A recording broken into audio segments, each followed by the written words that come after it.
You are a creator, do you know that? And a creator is a focuser of energy. So the more deliberate you are about your focusing, then the more control you have over what you create. But when we talk about focusing, we are this, but we are not only talking about you choosing things to focus on that you would like to draw into your experience. We do mean that, but not only that. When we speak of you focusing, what we really mean, what we mean mostly,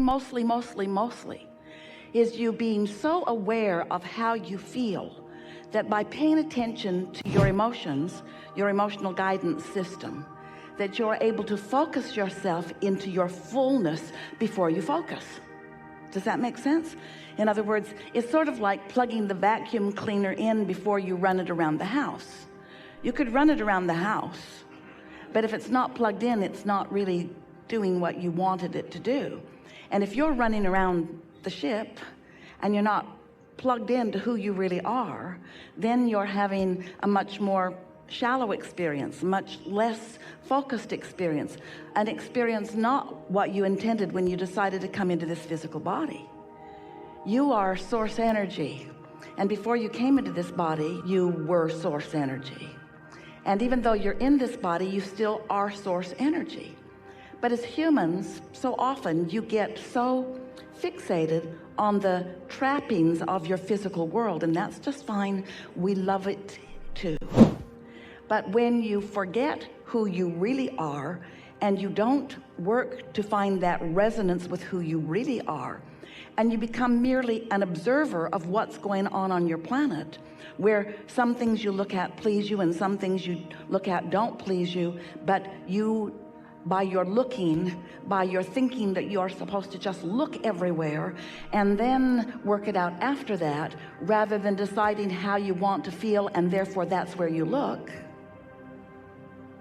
You hear the difference? That's what we call getting out ahead of things. Tuning into the wholeness of who you are and then exploring your physical environment.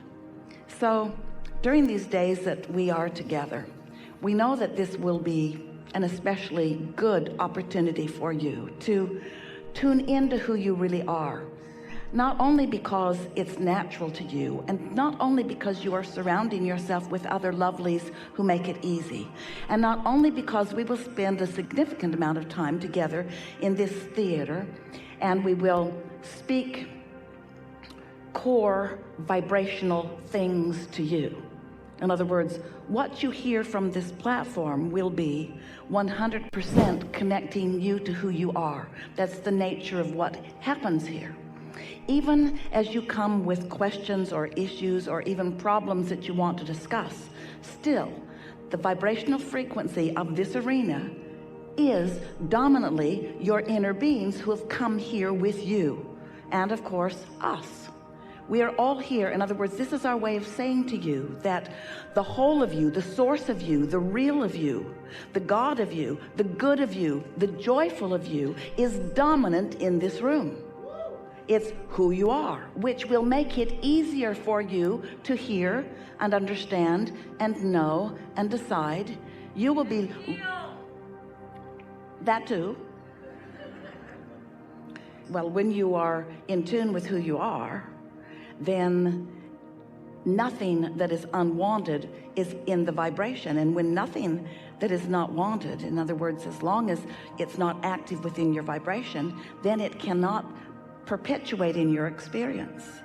And so when you tune to who you are, you'll hear us talk about this over the days that we are together a little bit. We're going to talk about getting out ahead of things, because it's one thing to be physically focused and to look around and observe and to decide and conclude. It's a lot about what human life is about, and it is in large part what you knew you would do when you got here into this physical body. But you didn't intend to look so hard at what is, and mostly only look at what is, because you knew that if your attention is only upon what is can't evolve. can't be more than what is. And what is has always been meant for you to be the bouncing off place for something more. So when you observe what is and you would like it to be a little different or a lot different, you launch a vibrational request that is powerful and productive and effective and is actually a cause that causes an effect. But you, if you're like most humans, don't usually turn your attention to the solution that you've asked for.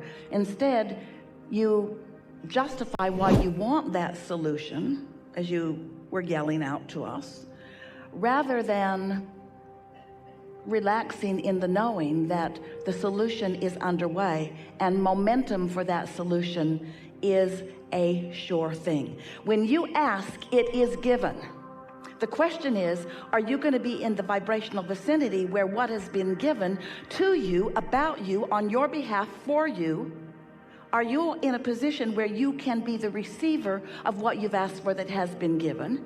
Or are you still in the frequency of asking rather than in the frequency of receiving? Can you feel the difference? So we want to talk about being in the receiving mode. We want to talk about being so much in the receiving mode that you come to the place, by the time we are finished together in these days that we will play, that you are knowing your own invincibility.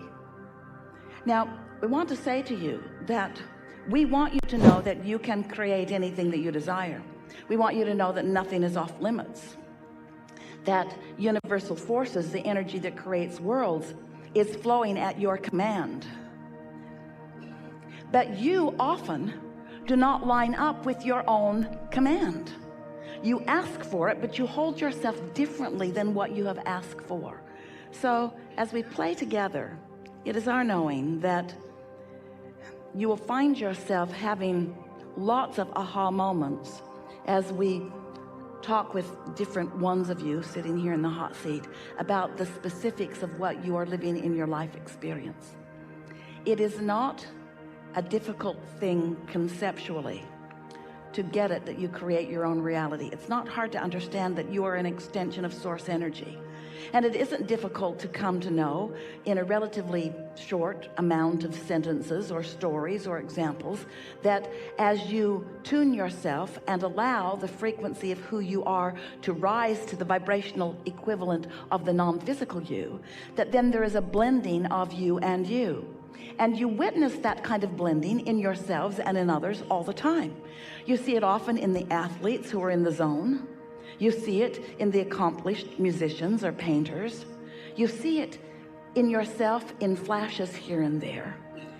What we want you to come to know in the time that we are together in this leading edge environment, taking thought to places it has not been before among those like you who are human, in case you have forgotten a little bit. The thing that we most want you to come away from this gathering knowing is that this blending does not have to be so temporary or so fleeting. It can be something that you can dominantly, not completely, but it can be something that you can dominantly focus yourself into. And what that means is you'll mostly love while there will be things that will bother you from time to time. You'll mostly be sure of yourself while insecurity may creep up just a little bit. You'll mostly be focused on where you're going while sometimes you will be telling a reminiscent story about where you've been or even where you are. You're going to find some shifting of your focus as a result of our playing here together this week. We're just letting you know right now, you cannot focus in an environment with the intensity of the inner beings that you have gathered here and with the intensity of focus that is us without your vibrational vantage point shifting permanently.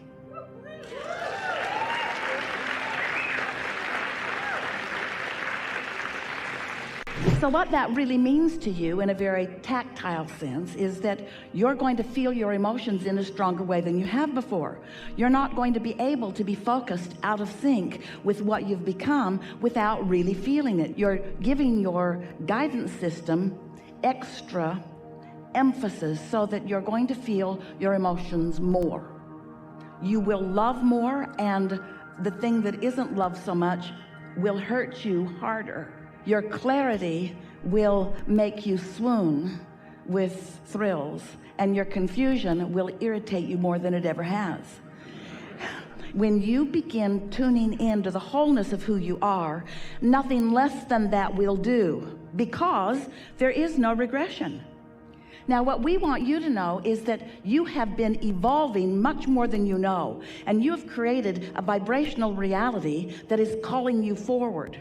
This vibrational reality will not regress either. In other words, when you know what you don't want, you know what you do want, and you take giant steps forward vibrationally because you've had that experience. But we mean something different to you tonight as we are talking about this. We're not just talking about this vortex.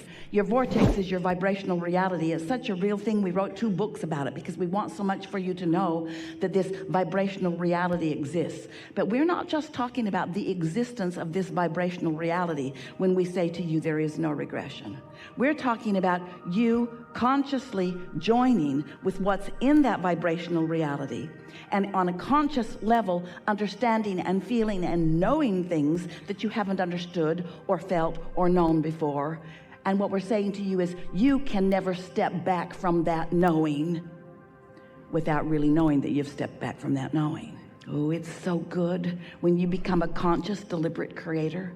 It's so good when you come into full awareness of the subtleties and not so subtleties of your own emotional guidance system. It's such a wonderful thing when you join on a steady and deliberate basis with your inner being so that the whole of you is focused and present in a conversation with a new friend or an old friend. It's such a delicious thing when you are contemplating what's coming next and you're able to tap into that vortexual version and actually catch a glimpse of who you really are and where you're really going, and not need the manifestation and other people pointing at the manifestation in order for you to believe it. It's such a wonderful thing when you come to believe because you want it, not because you have proof yet about it. It's such a wonderful thing as you stand in that gap, having launched a rocket and having faith or trust or maybe even hope that something is coming about. And then that hope morphs into absolute knowing. And even though it hasn't manifested yet, even though your neighbors aren't watching you drive it or park it in your garage yet, even though the person that you're looking for hasn't shown up in your life yet so that you can take them and show them off to your girlfriends, even though the things that you want to manifest haven't manifested in a way that others are acknowledging the existence of it, you no longer need that kind of existence of it in order to feel the fullness and the realness of it. And when that happens to you, oh, we're not just promising you certain manifestations that will come, blah, blah, blah. It can't not come when you reach that place of understanding. But what we're talking about is you standing finally once and for all in this place of absolute freedom from resistance, even when everything that you want hasn't come about yet. And that's such an important thing to understand, because you're not ever going to be in a place where everything you want has come about. You're eternal. If you are eternal, that cannot be. You can't ever get it done. And what we're saying to you is, maybe for the first time in your life, you're going to be all right with that knowledge. Not just all right with knowing that you can't get it all done, but knowing that you don't want it all now. You don't want to get it all done because you want the next and the next and the next idea to thrill you as you get to witness yourself moving closer and closer along.